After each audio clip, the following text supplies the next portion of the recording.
आज कहानी की शुरुआत इस एक तस्वीर से। लाल रंग के कपड़े में ये एक पोटली है, आप इसे कलश भी कह सकते हैं। और इस बंद पोटली या बंद कलश के अंदर एक इंसान की अस्थियां हैं। अंतिम संस्कार करने के बाद रीति रिवाज के हिसाब से अस्थियों को गंगा में विसर्जित कर देते हैं, बहा देते हैं, इस सोच के साथ ताकि मरने वाले की आत्मा को मोक्ष मिले। लेकिन ये जो तस्वीर आप अपनी स्क्रीन पर देख रहे हैं, ये कलश जिसके अंदर एक इंसान की अस्थियां हैं, पिछले करीब 1 साल से एक घर के अंदर एक कोने में यूं ही रखी हुई है, इस इंतजार में कि इंसाफ मिले तो इन अस्थियों को उनकी सही जगह पर ले जाया जाए और वहां इसे प्रवाहित कर दी जाए। साल बीत गया, इंसाफ का पता नहीं, लेकिन ये अस्थियां उसी घर में हैं।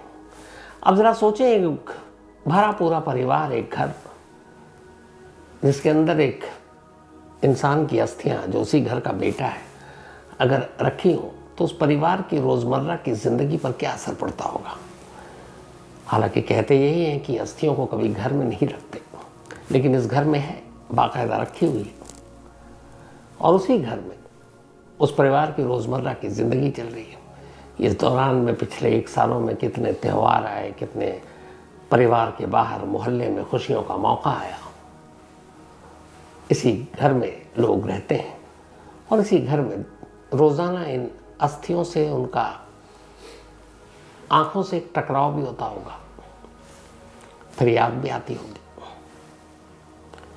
ये अस्थियां इसलिए पड़ी हैं क्योंकि मरने वाले ने मरने से पहले अपनी एक आखिरी जो ख्वाहिश जताई, उस ख्वाहिश की वजह से इस अस्थियों को उसकी सही जगह नहीं मिल पा रही है। और ये आखिरी ख्वाहिश कब पूरी होगी, होगी भी कि नहीं, अभी कोई नहीं बता सकता। पिछले सैटरडे की बात है, 2 दिन पहले किसी काम से एक फंक्शन में, एक सेमिनार में मैं जो इंडिया इंटरनेशनल सेंटर है IIC, वहाँ गया हुआ था। और इत्तेफाक से उसी फंक्शन में, उसी सेमिनार में एक शख्स से मेरी मुलाकात हुई। उसका नाम है विकास मोदी। विकास मोदी यानी कि अतुल सुभाष के छोटे भाई। अतुल सुभाष तो याद होंगे आपको, पिछले साल यही दिसंबर का महीना था, तारीख 9 दिसंबर की थी। करीब 81 मिनट का एक वीडियो, 24 पन्नों का एक नोट जब इस देश के सामने आया, हर न्यूज़ चैनल पर चला, अखबारों में खबरें, सुर्खियां बनी, तो एक बहस, एक सवाल से छिड़ गई थी। क्योंकि अतुल सुभाष ने मरने से पहले ये 81 मिनट का वीडियो रिकॉर्ड किया था, 24 पन्नों का आखिरी नोट लिखा था, और उसके साथ ही उसने एक ख्वाहिश जताई थी। ख्वाहिश ये कि अगर उसे हिंदुस्तान की अदालत से इंसाफ नहीं मिलता तब तक उसकी अस्थियों को विसर्जित न की जाए, बल्कि अस्थियों को एक पोटली में डालकर उसके घर वाले रखे रहें, और अगर इंसाफ मिला तो ठीक, रीति रिवाज के साथ उसे विसर्जित कर दें, और नहीं मिला तो जिस अदालत से इंसाफ नहीं मिल पाया, आखिरी अदालत तो देश की सबसे बड़ी अदालत सुप्रीम कोर्ट ही है, तो उस अदालत के बाहर जो भी गटर हो उसमें उसकी अस्थियों को बहा दी जाए, विसर्जित कर दी जाए, डाल दी जाए, फेंक दी जाए। ये आखिरी ख्वाहिश, बेटे की आखिरी ख्वाहिश को पूरी करने के लिए घर वालों ने भी कहा कि हम पीछे नहीं हटेंगे। और 1 साल से वो दिन चला आ रहा है जब अतुल सुभाष की अस्थियां उसके घर पर आज भी उसी तरीके से रखी हुई हैं। और उसी अतुल सुभाष के छोटे भाई से लास्ट सैटरडे को मेरी मुलाकात इंडिया इंटरनेशनल सेंटर में हुई। और जब उन्होंने मुझे बताया, चूँकि एक रिपोर्टर होने के नाते मेरे अंदर एक क्यूरियोसिटी थी कि इस केस में हुआ क्या, अपडेट क्या है, कहाँ तक पहुँचा मामला, मुकदमा कहाँ तक है, कब तक फैसला आएगा। तो जैसी मुलाकात हुई मैंने ये सारे सवाल पूछ डाले।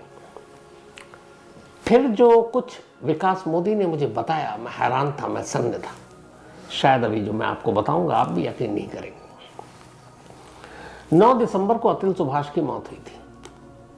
कानून ये कहता है कि मौत के बाद 90 दिनों के अंदर अंदर चार्जशीट दाखिल हो जानी चाहिए, यानी आरोप पत्र। तो अगर दिसंबर से मैं जोड़ूं तो मार्च तक चार्जशीट दाखिल हो जानी चाहिए थी। लेकिन विकास मोदी ने जो बताया वो हैरान और परेशान करने वाला था। पता चला कि अतुल सुभाष की इस मौत को लेकर जो एफआईआर दर्ज हुई है उसमें वो चार्जशीट पूरे 11 महीने बाद 6 नवंबर 2025 को कोर्ट में दर्ज हुई। 6 नवंबर 2025 यानी लास्ट मंथ।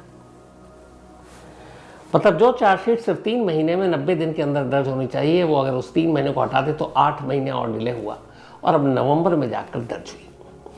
6 नवंबर को जब ये चार्जशीट दाखिल हुई तो इस चार्जशीट के दाखिल होने के बाद कर्नाटक के उस additional chief metropolitan magistrate Mayo hall Bengaluru में ये कहा गया कि इस चार्जशीट पर 7 नवंबर 2025 को सुनवाई होगी, यानी चार्जशीट दाखिल होने के अगले दिन। लेकिन इत्तेफाक से जब 7 नवंबर की तारीख आई तो जज साहब छुट्टी पर चले गए। जब जज साहब छुट्टी पर गए तो ये हुआ कि अब तो अगली तारीख होगी। क्या आप यकीन करेंगे कि इसके बाद जो अगली तारीख दी गई वो कब की होगी? ये तस्वीर आपको दिखा रहा है, इसी कोर्ट ने अगली तारीख जो दी है उस पर जो कुछ लिखा हुआ है आप पढ़ें। अगली तारीख दी गई नवंबर 2026। कहां 7 नवंबर 2025 को सुनवाई होनी थी, जज साहब नहीं आए। उसके 1 साल 2 हफ्ते के बाद की अगली तारीख है अतुल सुभाष के केस में 20 नवंबर 2026 और ये है वो कोर्ट का कागज। मुझे याद नहीं पड़ता कि ऐसे किसी केस में 1 साल 2 हफ्ते बाद की कोई तारीख दी जाती हो। 2 महीना, 4 महीना, 5 महीना, 6 महीने तक समझ में आता है। 1 साल 2 हफ्ते के बाद की वो भी उस केस की तारीख जिसके अभी मुकदमे का ट्रायल शुरू होना है, पहली सुनवाई होनी, पहली हियरिंग होनी, अदालत सीधे 1 साल बाद की तारीख दे रहा। अब जैसे ही 1 साल बाद पहली हियरिंग अतुल सुभाष के केस में, जिसकी अस्थियां उसके घर पर इंतजार कर रही हैं कि इंसाफ हो तो अस्थियों को उनकी सही जगह पर ले जाया जाए, फैसला छोड़िए, इंसाफ की पहली सीढ़ी चढ़ने के लिए यानी मुकदमे की पहली सुनवाई के लिए जज साहब 1 साल 2 हफ्ते बाद का वक्त देते हैं। जैसे ही ये पेपर और ये खबर मीडिया में आती है, अदालत तक भी पहुंचती है, लगता कि हाँ गलती तो हुई है, इतना लंबा वक्त कौन देता है इतने। तो फिर ये हुआ कि चलो गलती सुधारते हैं। तो फिर दूसरी तारीख दी गई मार्च 2026 कि चलो मार्च में कर लेते हैं। तो मार्च 2026 फिर लगा नहीं, इसमें भी बहुत वक्त है। नवंबर का मामला, दिसंबर, जनवरी, फरवरी, मार्च, 4-5 महीने इसमें भी लग रहे हैं। तो फिर एक जज साहब ने खुद सो मोटर लिया और उसके बाद उन्होंने कहा कि नहीं ये कुछ ज़्यादा ही नाइंसाफ़ी है। फिर आखिर में तारीख दी गई 5 दिसंबर 2025 यानी आज से ठीक 4 दिन के बाद। जिस अतुल सुभाष ने अपनी आखिरी ख्वाहिश जताई है कि जब तक उसे इंसाफ न मिले दोनों सूरत में उसकी अस्थियों को विसर्जित न करें, 9 दिसंबर को उसकी मौत होती है और आज 1 दिसंबर 2025 यानी 1 साल में सिर्फ और सिर्फ 8 दिन कम। अभी अदालत में मुकदमा शुरू ही नहीं हुआ, अभी पहली हियरिंग ही नहीं हुई, पहली सुनवाई ही नहीं हुई। क्या कहेंगे इस पूरे सिस्टम को? तो जब ये विकास मोदी जी ने बताया तो मैं खुद ही हैरान था। लेकिन खैर चलिए, अब ये है कि 5 दिसंबर को सुनवाई होगी तो क्या, घर में रखी हुई वो अस्थियों को फिर विसर्जित करने का वक्त नज़दीक आ गया है। आप यकीन मानिए, आज यहाँ मैं बैठ कर कह रहा हूँ कि कम से कम, सिर्फ मैं कोर्ट की बात कर रहा हूँ, 10 साल निकल जाएंगे। मैं कम से कम बता रहा हूँ, वरना हो सकता है 15 साल भी हो जाए। इस केस में ना तो फैसला आ पाएगा और ना ही अतुल को जो आखिरी ख्वाहिश है अस्थियों को विसर्जित करने का उसका मौका आएगा। अब मैं क्यों इतने कॉन्फिडेंटली ये बात कह रहा हूँ? अभी जिसकी सुनवाई 4 दिन बाद पहली हियरिंग होनी है, इसमें अब आरोप पत्र तय होंगे। आरोप पत्र तय होने के बाद अभी तो ये आलम है कि जो कर्नाटक हाई कोर्ट में चार्जशीट, लोअर कोर्ट में दाखिल की गई, वो सब कन्नड़ में, तो अभी उसका ट्रांसलेट भी नहीं हुआ। ट्रांसलेशन करके अब उनके भाइयों और उनके वकीलों को दिया जाएगा, तब वो पढ़ेंगे इंग्लिश में। अभी उसमें वक्त लगेगा। इसके बाद चलिए हियरिंग शुरू है, अभी तो दिसंबर दिया, अगली तारीख कब होगी पता नहीं। इसके बाद कई तारीखें चलेंगी, कुछ साल निकलेंगे बेंगलुरु के कोर्ट में। कुछ साल के बाद फैसला आ गया, मान लीजिए अतुल के फेवर में आ गया, तो भी अतुल को इंसाफ नहीं मिलेगा। क्यों? क्योंकि अतुल के फेवर में आया तो दूसरी पार्टी हाई कोर्ट जाएगी उस फैसले को चैलेंज करने के लिए। अतुल के खिलाफ आया तो खुद अतुल के भाई जाएंगे हाई कोर्ट में, और इन्होंने मान रखा है कि हमें जाना है। फिर इसके बाद हाई कोर्ट में गए, और हाई कोर्ट में भी दोनों में से किसी एक के खिलाफ तो फैसला आना है। दूसरी पार्टी सुप्रीम कोर्ट पहुंचेगी, तो जब सुप्रीम कोर्ट पहुंचेगी तो उसका मतलब ये मुकदमा सुप्रीम कोर्ट पहुंचेगा।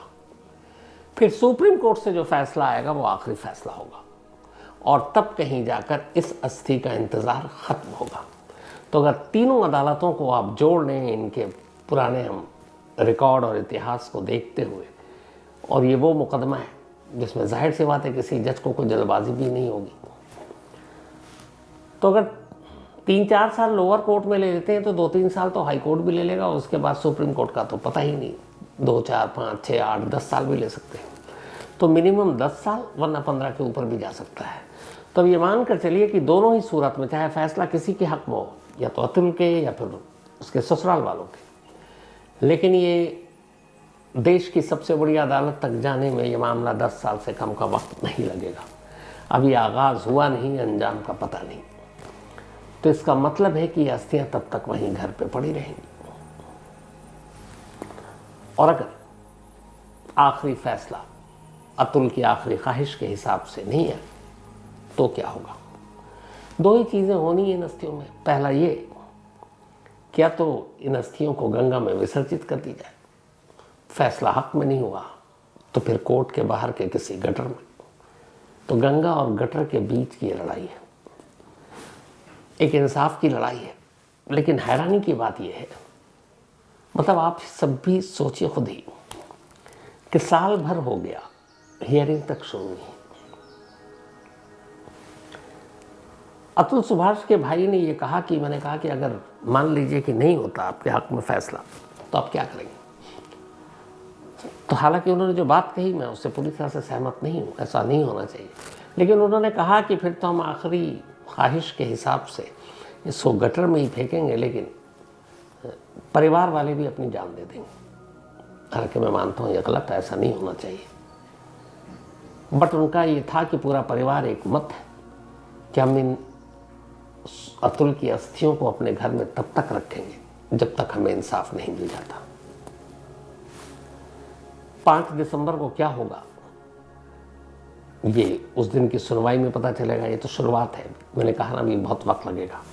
अतुल सुभाष की कहानी तो आप सबको पता ही होगी। अतुल सुभाष वही जिन्होंने एक वीडियो जारी किया था, 24 पन्नों का नोट जारी किया था, और अपने ससुराल के 5 लोगों पर और एक न्यायपालिका से जुड़ी हुई थी उन पर टॉर्चर करने, झूठे इल्ज़ाम में फंसाने, डॉरी के केस में, उन सारी चीज़ों को लेकर, और ये कि उन्हें बार बार बेंगलुरु से जौनपुर बुलाया जाता है, तंग किया जाता है, मेंटली फिज़िकली हरास किया जा रहा है। तब उन्होंने ये सारी चीज़ें करने के बाद अपनी जान दी थी, जिसके बाद सोशल मीडिया और मीडिया पर ये खबरें बहुत सुर्खियों में थी। फिर इसके बाद ससुराल वालों ने उल्टे अतुल और उनके परिवार के ख़िलाफ़ भी शिकायत दर्ज करा दी थाने में, डॉरी और तमाम चीज़ों को लेकर। अतुल का एक बेटा छोटा सा, तो फिर ये था अतुल का कि आखिरी ख्वाहिश में कि उसके बेटे को उसके माँ बाप को सौंप दिया जाए, वही परवरिश करेंगे। लेकिन बीच में फिर कोर्ट आई, कोर्ट ने अतुल की पत्नी को ही उसके बेटे की कस्टडी दे दी। अतुल ने अपनी नोट के साथ साथ एक पैकेट और एक लेटर और छोड़ा था, और उसने कहा था कि जिस दिन उसका बेटा बालिग हो जाए, 18 साल का हो जाए, तब ये पैकेट वही खोलेगा और वो लेटर भी वही पढ़ेगा। अतुल के भाई से जब मैंने पूछा कि उस पैकेट में क्या है, लेटर में क्या है, उन्होंने कहा कि वसीयत के हिसाब से या आखिरी ख्वाहिश के हिसाब से अतुल ने जो कहा था, वो पैकेट तो मेरे घर पर है, लेटर भी है, लेकिन हम में से किसी ने खोला नहीं, न पढ़ने की कोशिश की, न देखने की कोशिश की कि उस पैकेट में है क्या। हाँ, अगर मुझे मौका मिला मेरे भतीजे से मिलने का, यानी अतुल के बेटे से, तो मैं अपने हाथों से उसकी वो अमानत उसे सौंप दूंगा, फिर वो पढ़ेगा, वो देखेगा। इधर मैंने पूछा कि जिन लोगों पर के खिलाफ, यानी अतुल के ससुराल वालों के खिलाफ, अतुल की पत्नी, सास, बाकी लोग, ये जो सारे FIR दर्ज है जिस पे अब मुकदमे की सुनवाई होनी, ये लोग कहाँ हैं? तो पता चला कि अतुल की वाइफ यहीं कहीं जॉब कर रही है। पूरा परिवार अभी तो सभी जमानत पर है, बाहर है, तो कोई भी जेल में नहीं है। हाँ, इस अतुल की अजीब व गरीब आखिरी ख्वाहिश की वजह से अगर कोई सफ़र कर रहा तो उन्हीं का अपना परिवार, क्योंकि ख्वाहिश ऐसी है कि जब तक मेरी ये ख्वाहिश पूरी नहीं हो, इंसाफ नहीं मिले, मेरी अस्थियों को विसर्जित मत करना। अब इस ख्वाहिश के पीछे एक पूरे परिवार ने अपनी ज़िंदगी झोंक दी है। उनकी भी गलती नहीं। एक बेटा जिसके मरने की उम्र नहीं थी वो उन्हें छोड़कर चला गया, बुढ़ापे की का जो सहारा लाठी वो चला गया, तो अब एक ख्वाहिश ही बची है। उन्हें लगता है अगर ये भी पूरा ना कर पाए तो फिर क्या किया। तो इसीलिए उनके भाई हों, माँ बाप हों, सभी इस ख्वाहिश को पूरी करने में लगे हुए हैं। लेकिन अफसोस होता है हमारे देश की जुडिशल सिस्टम पर। पता नहीं कौन कभी इस पर कोई आवाज़ उठा पाएगा भी कि नहीं। ये मजाक नहीं, तमाशा नहीं तो और क्या है कि एक ऐसे केस जो इतने दिनों तक पूरे देश में जिसकी वजह से बहस होने लगी थी, उस केस में न टाइम पर चार्जशीट दाखिल की गई। जज साहब पहली सुनवाई की तारीख 1 साल और 2 हफ्ते बाद की दे रहे हैं। फिर कहीं एक जज साहब को कुछ ख्याल आया तो उन्होंने सो मोटो लेते हुए अब दिया है। लेकिन अभी भी मतलब 5 दिसंबर को पहली हियरिंग है, 9 दिसंबर को मौत हुई थी। 1 साल में सिर्फ 4 दिन कम होंगे जब पहली बार इस मुकदमे का आगाज़ होगा, पहली हियरिंग होगी। तो अगर 1 साल में सिर्फ सुनवाई की शुरुआत हो, तो यही वजह तो है इतने सारे करोड़ों केस हमारे यहाँ पड़े हुए हैं। और शायद ये भी है कि ऐसे केसों की तो कोई गिनती नहीं है, इसलिए इनको प्राथमिकता भी नहीं दी जाती है। वैसे भी अपने देश में किसी को मतलब कल्पेबल होमिसाइड वाले मामले में, नॉट अमाउंटिंग टू मर्डर, यानी किसी को लिए खुदकुशी के लिए उकसाने के मामले में आज तक किसी को सज़ा तो हुई नहीं है। तो इतिहास देखते हुए, सुप्रीम कोर्ट के उस नज़ीर को देखते हुए, डायरेक्ट इन्वॉल्वमेंट ना हो, तो इसमें भी क्या फ़ैसला आएगा इसका हम लोग अंदाज़ा लगा सकते हैं। लेकिन कोर्ट का फ़ैसला जो भी हो, बाकी सारी चीज़ें जो भी हो, यहाँ एक अस्थि इंतज़ार कर रही है इस इंसाफ के लिए। आप लोगों की इस पूरे अतुल सुभाष के इस केस, और अच्छा हुआ मैं सैटरडे को चला गया, वरना शायद मुझे भी पता नहीं होता के बारे में क्या राय है। ऐसे केसेस में इस तरीके से जो कोर्ट वक्त लेती है, बर्बाद करना कहूँ कि नहीं कहूँ, तो इससे कैसे एक पूरा परिवार सफ़र करता है। और क्या इस अस्थि को यूं ही घर में अभी भी रखे रहना चाहिए, आखिरी ख्वाहिश पूरे करने का इंतज़ार करना चाहिए, या फिर अतुल सुभाष की आत्मा की शांति के लिए इसे पूरे रीति रिवाज के साथ गंगा में प्रवाहित कर देनी चाहिए, विसर्जित कर देनी चाहिए। जो भी आपकी राय हो आप ज़रूर दीजिएगा, मैं इसको कल शेयर करूँगा साथ में। लेकिन वाकई अजीब है। बहुत सारे ऐसे केसेस कोर्ट के देखे हैं, सुने हैं, बरसों, 40-40, 35-35 साल। लेकिन ये पहला है, मतलब मुझे याद नहीं है, सीरियसली मैं बता रहा हूँ, कि किसी ऐसे केस की, चलिए कोई इवन सिविल केस में भी शायद ऐसा नहीं होता होगा कि सीधे जज साहब छुट्टी पे हैं और उसके बाद अगली तारीख दे रहे हैं 1 साल 2 हफ्ते बाद की।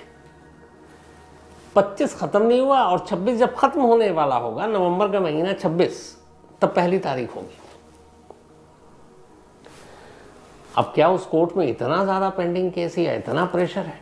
अगर है तो फिर ऊपरी कोर्ट क्या कर रही है, उनके काम का बंटवारा क्यों नहीं हो रहा है? मतलब अंदर की चीज़ें तो पता नहीं। लेकिन वाकई बहुत अफसोसनाक है।